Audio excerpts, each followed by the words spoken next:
අයිබෝන් අද අපි එකතු වෙලා ඉන්නේ රජරට මාකටර්ස් YouTube channel එකත් එක්ක අද අපි කතා කරන්න බලාපොරොත්තු වෙන මාතෘකාව වෙන්නේ social dancing. ඉතින් අපි ඒ ගැන කතා කරන්න අද අපිත් එක්ක එකතු කරගත්තා ශ්‍රී ජයවර්ධනපුර විශ්වවිද්‍යාලයේ පරිශන සහකාර ජනිත් දිසානායක මහතා. අයිබෝන්. අද අපි කතා කරන්න යන්නේ social dancing ගැන. ඉතින් අපි මේ ගැන කතා කරන්න කලින් මම දැනගන්න කැමති social dancing කියන්නේ මොකක්ද? ඒ වගේම ඒක traditional dancing, එතකොට western dancing වලින් වගේ වෙනස් වෙන්නේ කොහොමද කියලා. ඔව්. social dancing කිව්වම ඇත්තට මේකේ සිංහල තේරුම වෙන්නේ සමාජ නර්තනය කියන එක. එතකොට ඒ වචනාර්ථයෙන් අපිට තේරෙනවා මේක සමාජෙත් එක්ක සමාජය ආශ්‍රය කරගෙන නිර්මාණය වෙච්ච නර්තන විද්‍යාවක් කියලා නර්තන විධික්‍රමයක් කියලා අපිට සරලව අපිට හඳුන්වන්න පුළුවන්. මේකෙදි ගොඩක් වෙලාවට සමාජෙත් එක්ක තමයි මේක බේස් වෙලා සමාජෙත් එක්ක යන ඩාන්ස් ෆෝම්ස් තමයි මේක දකින්න ලැබෙන්නේ. ගොඩක් වෙලාවට අපි කියන්නේ මේක ට්‍රැඩිෂනල් ඩාන්ස් වලින් සහ එතකොට අනිත් වෙස්ටර්න් ඩාන්ස් වලින් මේක වෙනස් වෙන්නේ. මේකෙදි අර ට්‍රැඩිෂනල් ඩාන්ස් වල වගේ සංස්කෘතියක් එක්ක පවරගෙන ඒ කියන්නේ විධිමත් නීති රීති අපි හස්ත චලන මේ විදිහට භාවිත කරන්න ඕනේ. ඒ වගේ දේවල් වලට වඩා මූලිකත්වය දෙන්නේ ඒක නිදහස් ක්‍රමයකට. එතකොට ඒකෙදි ගොඩක් වෙලාවට අපි සාමාන්‍යයෙන් වෙන ඩාන්ස් ෆෝම්ස් වලදී අපි පාවිච්චි කරන්නේ performance කියන එක. අපි ඉදිරිපත් කිරීම. හැබැයි මෙතනදී participation වලට කියන්නේ අපි සහභාගීත්වය කියන්නේ අපි සමාජයේ අපි එකිනෙකා අතර අපි හිතමු අපි නටනවා කියලා යුගලයක් විදිහට. එතකොට අපි යුගලය අතර තියෙන මේ සමාජ අන්තර්ක්‍රියා, එකිනෙකා අතර පුද්ගල අන්තර්ක්‍රියා මෙන්න මේවා එක්ක තමයි මේ social dance ගොඩක් වෙලාවට බද්ධ වෙන්නේ. ඒ ඇතුලේ එක අපිට social dance styles හඳුනා ගන්න පුළුවන්. ලැටින්, මේ වගේ ටැංගෝ, ඒ වගේ එක જાති හඳුනා ගන්න පුළුවන්. එතකොට සර් මේ social dancing නිසා අලුත් සමාජ ආකල්ප වගේ ඇති වෙන්නේ කොහොමද? දැන් ට්‍රෙන්ඩ් එකක් ඇති වෙන්නේ කොහොමද? ඔව් අනිවාර්යෙන්ම. දැන් social dance කිව්වම දැන් අම්ම කලින් කිව්වා වගේ සමාජෙත් එක්කම තමයි බද්ධ වෙලා තියෙන්නේ. සමාජෙම ඉන්න අය තමයි මේක නටන්නේ. සමාජෙම ඉන්න අය තමයි මේක රස විඳින්නේ. එතකොට මේ අය අලුත් ට්‍රෙන්ඩ් එකක්, අලුත් ප්‍රවණතාවක් මොකක් හරි වැළඳ ගන්න ඇත්තටම අපිට ඒක ලොකු පිටිවහලක් වෙනවා ඩාන්ස් කියන පැත්තට. දැන් ඇත්තටම කිව්වොත් හැමෝම ඉන්ට්‍රෙස්ට් වෙලා තියෙනවා ඩාන්ස් වලට. එතකොට අපිට අද කාලේ දකින්න පුළුවන් TikTok වගේ social media platforms අපිට තියෙනවා. එතකොට ඒ වෑදී අපිට එකිනෙකා අතර තමන්ගේ අදහස් මාරු කරගන්න, තමන් එකිනෙකා අතර ඒ වින්දනය සිදු කරන්න තමන්මත් විඳගෙන තමයි මේ social dance වලදී ගොඩක් වෙලාවට නර්තනය ඉදිරිපත් කරන්නේ. එතකොට අලුත් ප්‍රවණතා, අලුත් ආකල්ප, එතකොට අලුතින් එන ඒවා වැළඳ ගන්න. ඒ වගේ අලුත් අත්හදා බැලීම්, අලුත් විදිහේ නිර්මාණාත්මක දේවල් ඒවා මේ social dance එක කරන්න පුළුවන්. එතකොට සර් මේ ක්‍රියේටිවිටි එකට මිනිස්සුන්ගේ ක්‍රියේටිවිටි එකට මේ social dancing කියන එක බලපාන්නේ.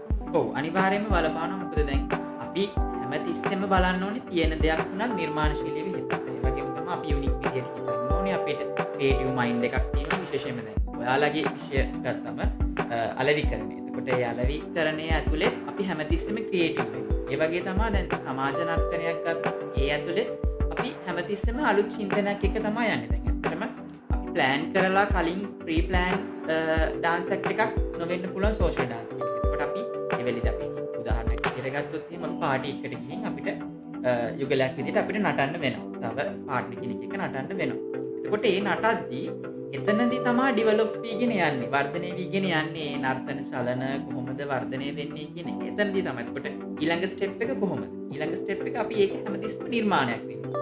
ඉදිරි පියවර අපි හැමතිස්සෙම ක්‍රියේටිව් විදිහට අපි නිර්මාණය කරගෙන තමයි මේ චක්‍රය ගලාගෙන යන්නේ. එතකොට ඇත්තටම ඉරායාසයෙන් මෙතනදී වෙන්නේ ක්‍රියේටිවිටි එකක් තමයි.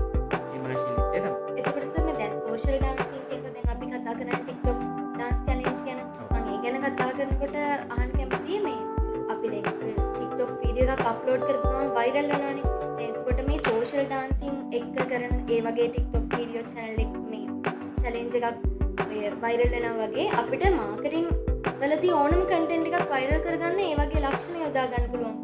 ඔව් දැන් ඇත්තටම TikTok වලින් උදාහරණයක් ගත්තොත් දැන් ඔයාලා ගොඩක් අය හැමෝම මේ තරුණ පරම්පරාව විශේෂයෙන්ම භාවිත කරන social media platform එකක් තමයි TikTok කියලා කියන්නේ. එතකොට TikTok වලදී අපි පොඩි කාලයකට තමයි අපි අවධානය යොමු කරන්නේ. කියන්නේ ඉතාමත් කෙටි වෙලාවකට තත්පර 30ක් වෙන්න පුළුවන්, තත්පර 60ක් වෙන්න පුළුවන්. ඒ වගේ කාලයකට. එතකොට එතනදී ගොඩක් වෙලාවට අපිට හරිම පහසුවෙන් ග්‍රහණය කරගන්න පුළුවන් ඩාන්ස් මූවමන්ට්ස්, එතකොට නර්තන චලන ඉතාමත් ඉක්මනින්ම Tamanට පුරුදු වෙන්න පුළුවන් චලන තමයි පාවිච්චි කරන්නේ. දැන් ඇත්තටම නර්තනය හදාරලා නැති කෙනෙක්ට විධිමත් හැදෑරීමක් නොකර කෙනෙක්ට උනත් මේ සෝෂල් ඩාන්ස් වලට එන්ගේජ් වෙන්න පුළුවන්. ඒ හැකියාව තියෙනවා. එතකොට TikTok එකක් කරන්න ගියොත් Tamanට තමන්ගේ ෆෝන් එක ඉස්සරහින් තියාගෙන නැත්නම් යාළුවෙක්ගේ ආධාරයක් අරගෙන වෙන මොකක් හරි උපක්‍රමයකින් තමන්ගේ ඒ අදාළ ඩාන්ස් මූවමන්ට්ස් ටික කරලා ඉතා ඉක්මනින් වෙන කෙනෙක් කරපු එකක් කොපි කරලා හරි වෙන කෙනෙක් කරපු එකක් අනුකරණය කරලා හරි යාට ඒ ඩාන්ස් මූවමන්ට්ස් ටික එකට ගලපලා ලස්සන ඩාන්ස් ක්ලිප් එකක් හදාගන්න පුළුවන්. එතකොට ඒ හැකියාව ඉතාමත් හොඳ ප්‍රවණතාවක්. මොකද දැන් ටක් ගාලා Tamanට ඉක්මනින් ග්‍රහණය කරගන්න පුළුවන්, ඉක්මනින් මේක මුදා හරින්න පුළුවන්. එතකොට ඔයා කිව්වත් වගේ මාකටිං වලටත් ඔයගොල්ලන්ට ඒකෙන් ගන්න පුළුවන් දේවල් තියෙනවා. දැන් අපි මාකට් කරනවා නම් අපි මොකක් හරි අපේ ප්‍රොඩක්ට් එකක්, අපේ බ්‍රෑන්ඩ් එකක් මොකක් හරි මාකට් කරනවා නම් ඒක වෙළඳ පොළට අපි මුදා හරිනවා නම් එතකොට ඉතාමත් ඉක්මනින්ම අපේ අදාළ පාරිභෝගිකයා වෙන්න පුළුවන්. ඒක පරිශීලනය කරන කෙනාට ඉක්මනින් ග්‍රහණය කරගෙන ඉක්මනින්ම බැලඳගෙන සමාජය අතරට යන්න ඇත්තටම ඉතාමත් හොඳ අවස්ථාවක්. ඒ වගේ උපක්‍රම පාවිච්චි කරන්න පුළුවන්. ඒකට කියන්නේ සරල වෙන තරමට අපිට කන්ටෙන්ට් එකක් වයිරල් කරගන්න ලේසි වෙනවා. එහෙම අපිට එහෙම හිතන්නත් පුළුවන්. ඒ කියන්නේ අපි සමහර වෙලාවට අපි ඉතාමත් සංකීර්ණ දේවල් වලට ගියොත් අපි හිතමු අපි ඇඩ්වර්ටයිස්මන්ට් එකකට හරි මොකක් හරි අපි බ්‍රෑන්ඩ් එකක් ලොන්ච් කරද්දී හරි අපි ඒක හඳුන්ලා දෙද්දී අපි ඉතාමත් සංකීර්ණ එකකට ගියොත් මිනිස්සෙක්ට ග්‍රහණය කරගන්න අපි ඇත්තම බලන්න ඕනේ පොදු ජනයා කියන මයින්ඩ් එකෙන්. එතකොට ඔය හැම මේ සාක්ෂරතාව ඉහළ කෙනෙක් වුණත් පහළ කෙනෙක් වුණත් ඕක අවබෝධ කරගන්න පහසු දෙයක් වෙන්න ඕනේ. දැන් TikTok එකකදී වුණත් හරි ලේසියෙන් අඩියක් පුරුදු වෙලා Tamanට ගැළපෙන විදිහට ඒක ඇඩ්ජස්ට් කරගෙන එහෙම කරගෙන යන්න හැකියාවක් තියෙනවා. ඒ වගේ තමයි අපිට අපි බ්‍රෑන්ඩ් එකක් මොකක් හරි අපි මාකට් එකට දාලා ඒක අපිට වයිරල් කරගන්න ඕන නම් අර වගේ පොඩි සරල ගතියක් තියෙන එක පොඩි වාසිදායක තත්ත්වයක් තියෙනවා. මොකද ඉක්මනට ඒක අපේ පාරිභෝගික අතරට ගිහිල්ලා ඒගොල්ලන්ට ඒක තේරුම් ගන්න පුළුවන් වෙන ඕනේ, අවබෝධයක් තියෙන්න ඕනේ. ඒ වගේ වාසිදායක තත්ත්වයන් උදා වෙන්න පුළුවන්. එතකොට මේ සෝෂල් ඩාන්සින් කියන එක මිනිස්සුන්ගේ ඇට්‍රැක්ෂන් එක දිනා ගන්න අපි මේ පාවිච්චි කරන මොන වගේ දේවල්ද? ඩාන්සින් කරනකොට මිනිස්සුන්ගේ ආකර්ෂණය ලබා ගන්න මොන වගේ දේවල්ද කරන්නේ? ඔව් ඇත්තටම ඩාන්සින් වලදී අපිට ප්‍රධානම අපේ තියෙන අපේ අවයවය තමයි අපිට අවශ්‍යයි ශරීරයක්.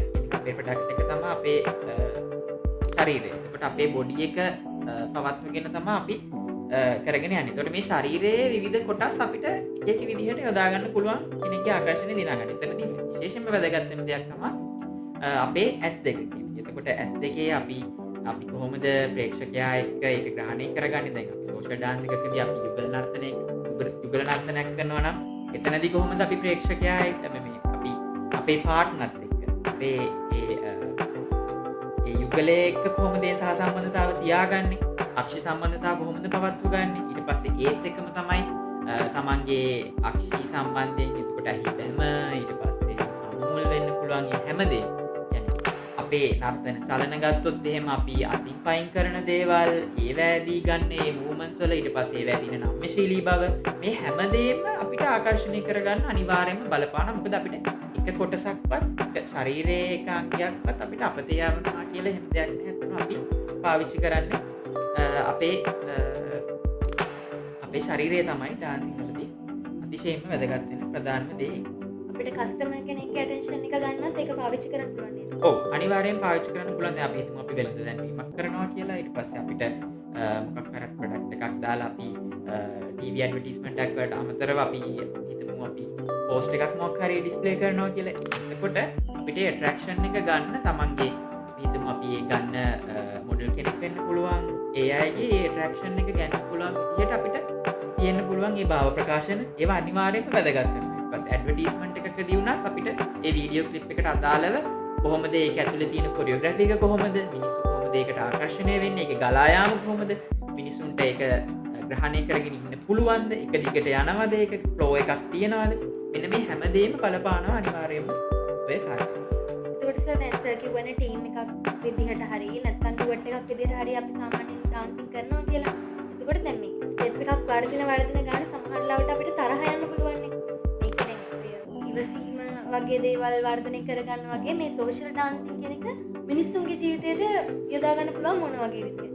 ඔව් ඇත්තටම ඔව්. ඒකෙදී අපිට කතා කරන්න පුළුවන්. දැන් අපි ඩාන්සින් වලදී උදාහරණයක් ගත්තොත් එහෙම අපිට නැටුමකදී අපේ චලනයක් වර්ධින්න පුළුවන්. කියන්නේ ප්‍රැක්ටිස් කර කර ඉතින් අපිට වර්ධින්න පුළුවන්. එතකොට අපි කොරියෝග්‍රැෆි වලදී සාමාන්‍යයෙන් අපි කරනවා ඔකට අපි හදාගෙන යද්දී අපි සමහර වෙලාවට අලුතින් දේවල් ඇඩ් කරනවා. එකතු කිරීමක් කරනවා. සමහර වෙලාවට අපි මේක දැන් හොඳ නැහැ කියලා හිතුනොත් අපි ඒක පිරිපහදු කරලා අපි ඒක අයින් කරලා වෙන එකක් ඒ වෙනුවට ගන්නවා. ඒ වගේ අපි එක එක ටූල්ස් පාවිච්චි කරනවා.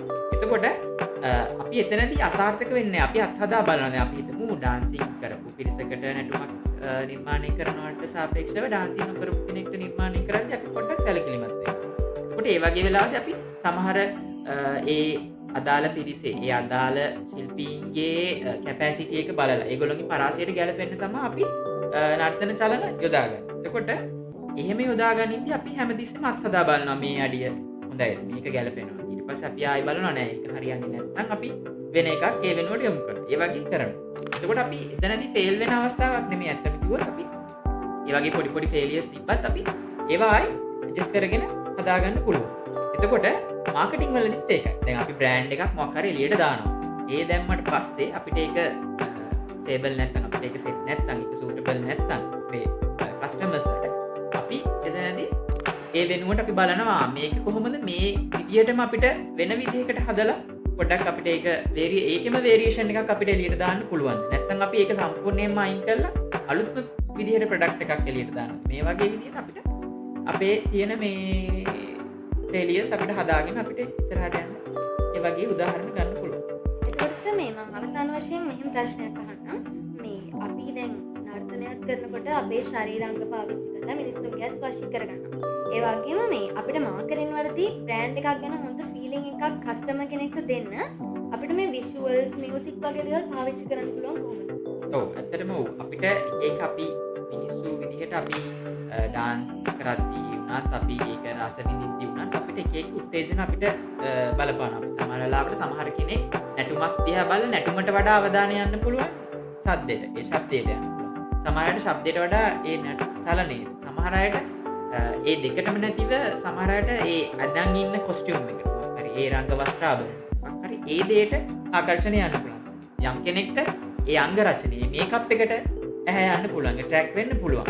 එතකොට ඒ වගේම තමයි බොඩි කියන්නේ බොඩි පාර්ට්ස් වලට සමහර කෙනෙක්ට ඒ අදාළ යොදාගෙන තියෙන නළුවා හෝ නිලිය හෝ ඒ මොඩල්ගේ ඇස් දෙකට නැත්නම් ඒ කොණ්ඩෙට එහෙම කියලා ඒ විදිහට අපිට මේ මාකට් වෙන අවස්ථා එහෙම තියෙනවා. එතකොට ওই දේවල් හරි සූක්ෂමව අපි ඇත්තටම ට්‍රිකිලි ඒක හැන්ඩල් කරන්න පුළුවන් වෙනවා. මොකද එතකොට අපිට පුළුවන් අපේ ප්‍රොඩක්ට් එකට අපේ මොකක් හරි අපි ඒ දාන වැඩේට අපිට හොඳ සක්සස්ෆුල් මේ මාකට් එකක් අපිට හදාගන්න පුළුවන්. ඇත්තටම නර්තනය විතරක්ම නෙවෙයි නර්තනයත් එක්ක තියෙන ආනුසංගික අංග කියලා ඔය දේවල් තියෙනවා. නර්තනය විතරක් අදාළ කරගන්න ඕනේ නෑ. රංගනය, සංගීතය මේ හැමදේම අපිට පාවිච්චි කරලා හොඳ විදිහේ ඒ වගේ කමර්ෂියල්ස් අපිට ඩෙවලොප් කරගන්න.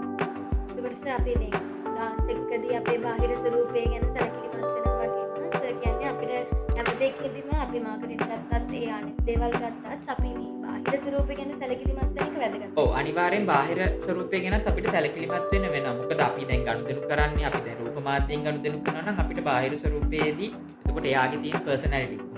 එතකොට අපි යොදාගන්න නිරූපණ ශිල්පියා හෝ නිරූපණ ශිල්පිනියගේ පර්සනැලිටි එක, එයාගේ බියුටි එක, ඒ වගේ දේවලුත් අපිට අනිවාර්යයෙන්ම බලපානවා. මොකද ප්‍රේක්ෂකයා ග්‍රහණය කරගන්නේ අනිවාර්යයෙන්ම තමන්ට ලස්සන දෙයක්. ඇහැට පුළු දෙයක්. අපි කියන්නේ ලස්සන කියන දේ සාපේක්ෂයි. කෙනෙකුට ලස්සනට දකින්න දෙයක් අනිත් කෙනාට අවලස්සනට දකින්න පුළුවන්. නමුත් ඒ වුණාට අපි සාපේක්ෂව බහුතර අපේ පාරිභෝගිකයා හෝ බහුතර අපේ දැන් අපි නර්තනය ගත්තොත් බහුතර ප්‍රේක්ෂකයාට හොඳ අපි දෙන මේ අපේ අවුට්කම් එක හොඳට පේන්න නම් අපි මේ වගේ දේවල් ගැන හිතන්න වෙනවා. විශේෂයෙන්ම ඔයගොල්ලෝගේ සබ්ජෙක්ට් එකේදී මාකටිං වලදී අනිවාර්යයෙන්ම හිතන්න වෙනවා ඒක ලස්සන දේත් අපිට සමහර වෙලාවට අපි බ්‍රෑන්ඩ් එකේ ක්වොලිටි එක අඩු වුණත් සමහර වෙලාවට අවස්ථා තියෙනවා ඒකේ විෂුවල් බියුටි එක ඒකේ ප්‍රොමෝට් කරන විදිය ඒක වයිරල් කරන විදිය අනුව සමහර වෙලාවට ක්වොලිටි අඩු බ්‍රෑන්ඩ්ස් උනත් හොඳ තත්ත්වයකට හොඳ ඉහළ ඉල්ලුමක් තියෙන තත්ත්වයට යන අවස්ථා තියෙනවා. ඒ කියන්නේ මුල් කාලේදී මිනිස්සු බලන්න ගත්තට පස්සේ ඒකේ ඉල්ලුම අඩු වෙන්න පුළුවන්. නමුත් අර වගේ වාසිදායක අවස්ථා තියෙනවා. අවසාන වශයෙන් සර්ට මොන වගේ දෙයක්ද මේ කියන්න තියෙන්නේ? ඔව් ඇත්තටම බොහොම ස්තුතියි මේ අවස්ථාව ලබා දීම සම්බන්ධයෙන් විශේෂයෙන්ම ස්තුතිවන්ත වෙනවා ශ්‍රී ලංකා රජරට විශ්වවිද්‍යාලයේ කළමනා කරන පීඨයේ අලෙවිකරණ අධ්‍යනාංශයේ අංශ ප්‍රධානතුමා ඇතුළු ඒ සියලුම කාර්ය මණ්ඩලයට මට මේ අවස්ථාව ලබා දීම ගැන ඇත්තටම ඔබත් සමග දැනුම බෙදා හදාගන්න මේ අත්දැකීම් බෙදා හදාගන්න මේක ලොකු අවස්ථාවක් වුණා. වෙනස්ම අත්දැකීමක් මටත් නර්තනයත් එක්ක කොහොමද මාකටිං යන්නේ, ඩාන්ස් එක්ක මාකටිං යන්නේ කොහොමද කියන හොඳ එක්ස්පීරියන්ස් එකක් අද ඇත්තටම බොහොම ස්තුතියි වඩාත් බොහොම ස්තුතියි මේ අවස්ථාවට. මේ වැස්සවට සම්බන්ධ වීමට ගැන සරත් ගොඩක් ස්තුතියි. එහෙනම් අපි අපේ වැඩසටහන මෙතනින් සමාප්ත